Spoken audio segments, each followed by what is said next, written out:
Hello आणि नमस्कार. मी सुवर्णाची जग या आपल्या मराठी यूट्यूब चॅनलमध्ये तुम्हा सगळ्यांचं मनापासून खूप खूप हार्दिक स्वागत करत आहे. आणि आज आपण बनवतो एकदम खस्ता, चवदार, चविष्ट, चटपटी अशी आलू चाट टिक्की आणि तीही अगदी सोप्या पद्धतीने. जर तुम्हाला संपूर्ण रेसिपी शिकायची असेल तर प्लीज व्हिडिओला शेवटपर्यंत नक्की बघा.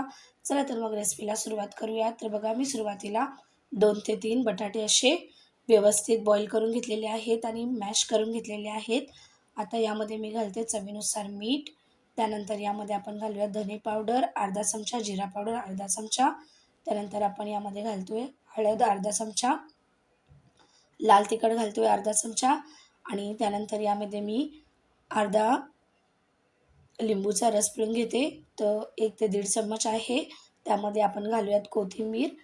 तर यामध्ये मी बारीक चिरून कोथिंबीर घातलेली आहे. आता यामध्ये आपण घालतोय तांदळाचं पीठ. तर मी इथे 4 चमचे तांदळाचं पीठ वापरलेलं आहे. जर वाटलंच तर आपण नंतर यामध्ये एक्स्ट्रा पीठ घालू शकतो. तर डिपेंड करतं की बटाट्यामध्ये किती मॉइश्चर आहे. आणि बघा, असं व्यवस्थित मळून घ्यायचं आहे. आणि ज्या वेळेला तुम्ही तांदळाचं पीठ घालून ही टिक्की बनवणार ना, एकदम क्रिस्पी करारी अशी बनते आणि एकदम तुम्हाला मार्केटसारखी जी टिक्की भेटते तशीच फील येईल. एकदम चविष्ट अशी ही बनते. तर बघा, अशा प्रकारे आपल्याला काय करायचं, याचं व्यवस्थित पीठ मळून घ्यायचं आहे. आणि जसं आपण नॉर्मली पीठ मळतो हे बघा अशा प्रकारे. आणि याला जास्त मेहनतसुद्धा नाही आहे, कमी वेळात होते आणि एकदम चविष्ट अशी भन्नाट रेसिपी आहे, झटपटी. जर तुम्हाला काही खायचं असेल तर तुम्ही ही रेसिपी ट्राय करू शकता. आता यामध्ये मी थोडंसं अर्धा चमचा तेल घातलेलं आहे, म्हणजे जेव्हा आपण याला टिक्कीचा शेप देऊ तर ते हाताला अजिबात चिकटणार नाही. तर हे बघा, अशा प्रकारे थोडंसं तेल लावून मी याला असं हलकं मळून घेते. म्हणजे काय होईल की एकदम मस्त असं हे पीठ होईल. आणि तेल यामध्ये घातल्यामुळे काय होतं की आतमधून सुद्धा एकदम कुरकुरी होते. तर बघा, आता थोडं थोडं पोर्शन घ्यायचं आहे आणि आपल्याला अशा प्रकारे याला टिक्कीचा शेप द्यायचा आहे. तर जर तुम्ही सुरुवातीलाच तेल घालणार तर मग नाही, काहीच प्रॉब्लेम नाही. आणि जर तुम्ही सुरुवातीला तेल नाही घातलं तर मग हाताला तेल लावून अशा शेपमध्ये टिक्की बनवू शकता. तर बघा, जेवढी तुम्हाला लहान मोठी बनवायची आहे तशी बनवून घ्यायची. तर मी सगळ्या बनवून घेतलेल्या आहेत. आता मी एक पॅन ठेवलेला आहे आणि त्यामध्ये 1 ते 2 चमचे तूप घालत आहे. तर मी तुपामध्ये ही टिक्की शेकत आहे. कारण आपण तेलामध्ये सुद्धा करू शकतो, पण टिक्की जेव्हा आपण तुपामध्ये भाजतो ना तर याची चव एकदम चविष्ट, एकदम खमंग अशी लागते आणि एकदम बाजारातल्या टिक्कीसारखी लागते. त्यामुळे मी इथे तुपाचा वापर केला आहे. तुम्हाला हवं असेल तर तुम्ही या जागेवरती तेलाचा वापर करू शकता. तर हे बघा, अशा प्रकारे आपल्याला काय करायचं ना, आलटून-पालटून दोन्ही बाजूने शेकून घ्यायचे आहे. म्हणजे काय होईल की हे दोन्ही बाजूने क्रिस्पी होईल. हे बघा. आणि ही बनवायला खूप सोपी आहे, एकदम अलगद बनते. बघा, एकदम अशा गोल गरगरीत अशा टिक्क्या आपल्या बनून तयार झालेल्या आहेत बघा. आणि यांना पलटून असं घेतलं बघा, किती मस्त कलर आलेला आहे. तर तुम्ही अशाचसुद्धा सर्व्ह करू शकता. पण आता काय करायचं आहे ना, की यांना थोडंसं शेकून घेतल्यावर आपल्याला यांचा शेप थोडासा फ्लॅट करायचा आहे. कारण काय होतं की जी मार्केटमध्ये आपल्याला टिक्की भेटते ना, ती एकदम अशी बाजूंनी एकदम करारी कुरकुरीत असते.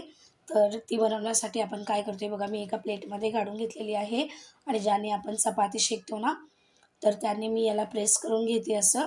तर तुम्ही हवं तर यामध्ये आलू मॅशरचा सुद्धा वापर करू शकता किंवा वाटीचा वगैरे वापर करू शकता. तर त्याने बघा, मी असं चपटा असा शेप करून घेतलेला आहे आणि याला पुन्हा असं शेकून घेतलेलं आहे. तर दोन्ही बाजूने आपल्याला क्रिस्पी होईपर्यंत याला काय करायचं, असं मस्त फ्राय करायचं आहे बघा. आणि घरच्या घरीच एकदम चटपटी अशी चाट तुम्ही तयार करू शकता. तर बघा, अशा प्रकारे टिक्क्यांना काय करायचं आहे ना, शेकून घ्यायचं आहे. हे बघा, आपली टिक्की एकदम परफेक्टली अशी तयार झालेली आहे आणि रंगसुद्धा खूप सुनेरा आलेला आहे. तर बघा, सगळ्या बनवून झालेल्या आहेत आणि एकदम अशी क्रिस्पी झालेली आहे. बघा, दिसायला पण एकदम क्रिस्पी दिसते आणि चव पण एकदम त्याची क्रिस्पी अशी झालेली आहे.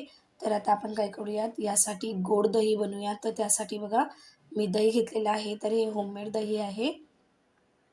तर ते मी घेतलेलं आहे. आता याला आपण गोड बनवायचं आहे. त्यामध्ये मी 2 ते 3 चमचे साखर घालते आहे. तर हे बघा, छोटी वाटी मी अर्धा वाटी साखरेची इथे वापरलेली आहे आणि याला मिक्स करून घ्यायचं आहे. अशा प्रकारे साखर पूर्णपणे मेल्ट करून घ्यायची आहे आपल्याला.